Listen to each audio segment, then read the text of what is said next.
Assalamualaikum warahmatullahi wabarakatuh. Waalaikumsalam warahmatullahi wabarakatuh. Alhamdulillah. Alhamdulillahilladzi hadana li hadza wa ma kunna linahtadiya laula an hadana Allah. Asyhadu an la ilaha illallah wahdahu la syarika lah wa asyhadu anna Muhammadan abduhu wa rasuluh la nabiyya ba'dahu. Amma ba'du. Para jemaah hadirin hadirat rahimakumullah. Alhamdulillah, puja dan puji syukur selalu kita panjatkan kepada Allah Ta'ala. Kita sekarang berada di malam ke-19 di bulan Ramadan. Mudah-mudahan seluruh rangkaian ibadah kita di bulan Ramadan diterima oleh Allah Subhanahu wa Ta'ala. Amin ya rabbal alamin. Abdullah bin Mas'ud pernah mengatakan, saya tidak pernah menyesali.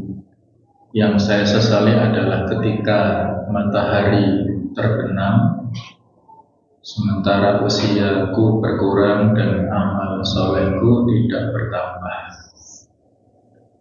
Malam seperti ini sudah masuk hitungan besok ya. Jadi usia kita semakin hari semakin berkurang, semakin mendekati kepada kematian.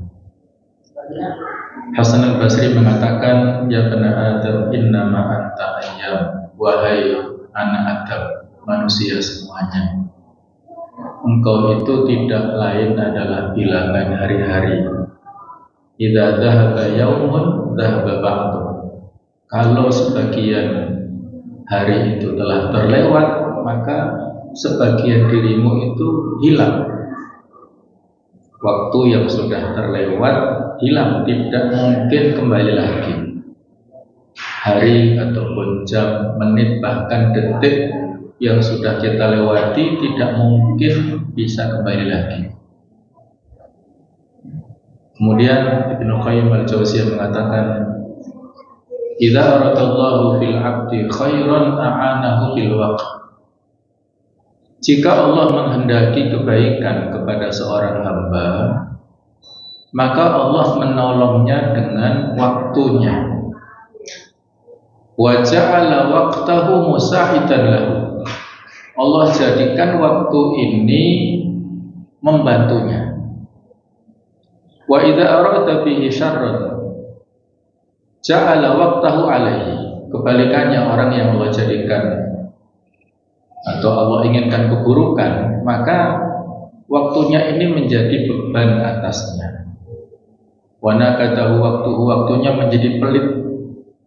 Ketika dia bersiap untuk melakukan sesuatu, maka orang ini terhalangi, tidak bisa tepat waktu, sering terlambat, ataupun dilaksanakan dengan buru-buru. Waktunya tidak membantunya.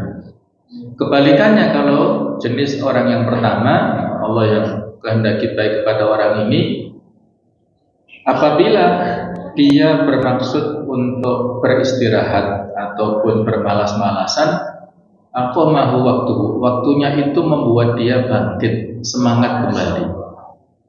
Wa ja'alahu musa'idan lahu, waktunya menjadi temannya, dia bersahabat dengan waktunya.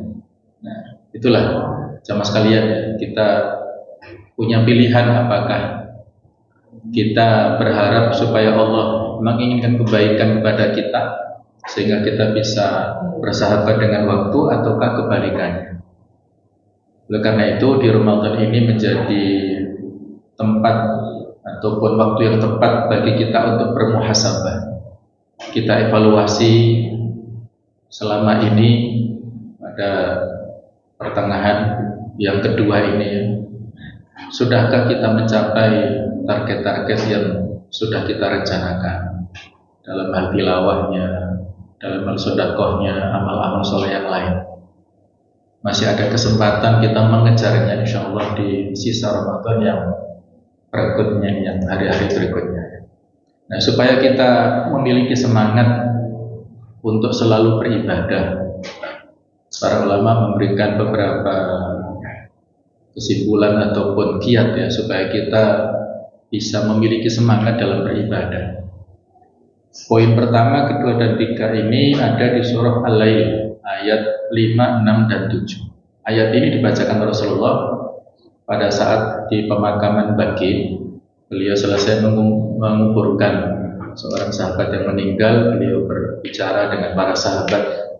Beliau mengatakan, ma min nafsin manfusah illa wa qad kutiba maq'atuhu fil jannati aw finnar. Tidak ada satu jiwa pun kecuali sudah jelas tempat kembalinya itu di surga atau neraka. Maka ada seorang sahabat yang bertanya, afala nattakilu ya Rasulullah, kalau seperti itu kondisinya, tidakkah sebaiknya kita berpangku tangan saja, tak usah berusaha? Toh percuma kalau kita berbuat baik, ibadah serius, terus Allah menentukan kita masuk ke neraka, akhirnya kita suul khotimah. Dan kebalikannya, ada orang yang berbuat maksiat, dosanya banyak, Allah menentukan takdirnya dia masuk surga, terus dia bertaubat dan husnul khotimah. Buat apa kita beramal? Maka Nabi menjawab, la kullun muyassarun lima khuliqalah.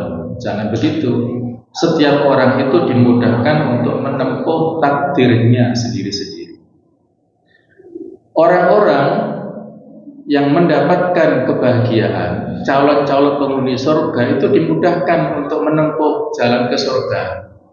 Senang berangkat ke masjid, senang dengan pengajian, senang dengan syiar-syiar kebaikan, itu tanda-tanda rambu-rambu dia menempuh jalan ke surga. Kebalikannya, orang yang mendapatkan kemelaratan, calon-calon penghuni neraka itu juga dimudahkan menempuh keburukan. Nah, maka Nabi membaca ayat tadi ayat 5, man a'ta wa taqwa. Orang yang suka memberi dan dia bertakwa dan dia yakin dengan pahala terbaik di akhirat, wa saddaqa bil husna fasanuyassiruhu lil yusra. Orang ini dimudahkan untuk menempuh segala macam kemudahan. Dimudahkan untuk melakukan ketaatan, melakukan ibadah, amal soleh untuk masuk ke surga. Wa amman man bakhila wastaghna, orang yang bakhil serta merasa mampu, tidak butuh dengan yang lain, wa kadzdzaba bil husna, dia ingkar dengan adanya pahala di akhirat dengan surga, fasanuyassiruhu lil usra, orang itu diberi kemudahan untuk menempuh kesulitan, untuk menempuh segala macam kemaksiatan. Sehingga poin 1, 2, 3 di sini, kalau kita menginginkan kemudahan supaya melakukan kebaikan, maka atau syarat yang pertama, sebab yang pertama adalah suka memberi, berinfak, sedekah, zakat dan lain-lain. Kemudian ittaqo, dia memiliki sifat takwa. Dan yang ketiga adalah dia saddaqa bil husna, meyakini adanya akhirat. Yang keempat, supaya kita istiqomah dan mudah untuk melakukan ketaatan adalah dengan syukur. Syekh Abdul Aziz At-Tarifi, salah seorang ulama Saudi, mengatakan, taisirul ibadati nikmatun tasbutu bisyukur. Kemudahan untuk melakukan ibadah itu suatu nikmat yang bisa eksis, bisa tetap dengan adanya syukur. Banyak orang yang awalnya diberikan kemudahan untuk ibadah, rajin ketaatan, yang melakukan segala macam kebaikan, tapi karena dia tidak bersyukur, akhirnya nikmat itu dicabut oleh Allah. Dia sebelumnya rajin ke masjid, akhirnya malas, jauh dengan masjid akhirnya, dan lain-lain. Nah, orang itu karena nggak syukur. Ayat yang sudah sering kita hafal, kita baca, yang kita hafalkan, la in syakartum la azidannakum. Yang diantara tafsirnya mengatakan, la in syakartum ala nikmati la azidannakum ala ta'ati. Kalau kalian bersyukur kepada nikmatku, akan aku tambah ketaatan kepada. Itulah resep yang keempat, bersyukur. Resep kelima adalah zikru al-maut, sering-sering mengingat kematian. Merasa kematian itu dekat dengan kita. Al-Imam Al-Qurtubi dalam kitab At-Tadhkirah menyitir perkataan Al-Imam At-Taqab, dia mengatakan, man aktsara dzikrul maut ukrima bi salasati asya. Orang yang suka mengingat kematian diberikan kemuliaan 3 hal, yaitu taksilu taubah, dia mempercepat taubatnya, mensegerakan taubat. Yang kedua, qanaatul qalb, hatinya itu qanaah, menerima dengan nikmat Allah. Ya, ketika ini nasyatul ibadah, dia semangat untuk beribadah karena merasa tidak ada kesempatan lagi. Kalau kita merasa sholat ini sholat terakhir, maka kita buat sekhusyuk mungkin. Belum tentu nanti malam besok pagi ada kesempatan untuk sholat lagi. Kalau kita merasa puasa ini puasa terakhir, Ramadan terakhir, kita buat sekualitas mungkin. Belum tentu kita berjumpa dengan Ramadan yang akan datang. Nah, itulah mengingat kematian akan bisa membuat kita semangat dalam beribadah. Kebalikannya orang yang lupa dengan kematian, maka dia menunda taubatnya, hatinya tidak qanaah, dan dia bermalas-malasan dalam beribadah. Jadi kita bisa mengunjungi rumah sakit, menjenguk orang-orang sakit, kita bisa berziarah ke kuburan untuk dzikrul maut. Dulu ada salah seorang salafus saleh, di belakang rumahnya itu ada parit seperti kuburan. Kalau hatinya sedang keras, dia pulang ke belakang rumahnya terus masuk ke dalam lubang parit ini, terus ditutup dan dia bermuhasabah semalaman. Dia menangis membayangkan seolah-olah berada di kuburan, ditanya oleh malaikat begini begitu, dan akhirnya hatinya semakin takut dan lembut. Kemudian paginya dia keluar dan semangat lagi, imannya meningkat. Itu salah satu cara ya. Kemudian yang ke-6 yang bisa kita lakukan adalah dengan katsratul istighfar, memperbanyak istighfar ya, karena dosa-dosa itulah yang menghalangi seseorang untuk melakukan ibadah. Maka kita memperbanyak beristighfar, bertaubat kepada Allah Ta'ala. Yang terakhir yang ketujuh adalah dengan memperbanyak doa. Jadi doa yang pernah diajarkan Rasul kepada Mu'adz bin Jabal, Nabi pernah memegang pundaknya Mu'adz dan mengatakan, wahai Mu'adz, inni uhibbuka fillah, aku cinta kepadamu karena Allah.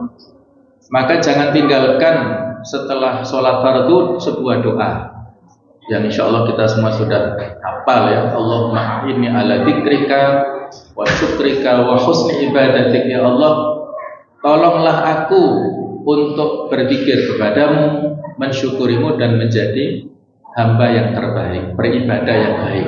Jadi kita minta i'anah. I'anah artinya pertolongan. Allah yang menguatkan kita sehingga bisa melangkah ke tempat-tempat yang baik. Allah meringankan niat kita dan kemampuan kita untuk melakukan segala macam kebaikan. Maka kita minta kepada Allah sebagai sumber segala macam nikmat. Kita juga bisa berdoa, Allahumma inna nas'alukal huda wat tuqa wal afaf wal ghina. Ya Allah, saya minta petunjuk, kemudian minta ketakwaan, minta iffah, yaitu kehormatan, wal ghina, dan minta kekayaan. Inilah 7 hal yang perlu kita perhatikan. Yang pertama adalah kita suka berinfak sedekah, yang kedua adalah kita bertakwa, yang ketiga adalah dengan meyakini adanya akhirat, pahala terbaik di surga, kemudian kita bersyukur, yang kelima adalah kita mengingat kematian, yang keenam adalah kita banyak beristighfar, ketujuh adalah dengan berdoa sebanyak-banyak. Ramadan adalah syahrul doa. Maka dengan tujuan inilah mudah-mudahan kita semangat dalam mengisi Ramadan menuju yang terbaik, keluar lulus dari Ramadan menjadi pribadi-pribadi yang muttaqin dan bisa kita pertahankan di 11 bulan yang akan datang. Demikianlah, semoga ada manfaatnya. Ihdinas siratal mustaqim. Wassalamualaikum warahmatullahi wabarakatuh.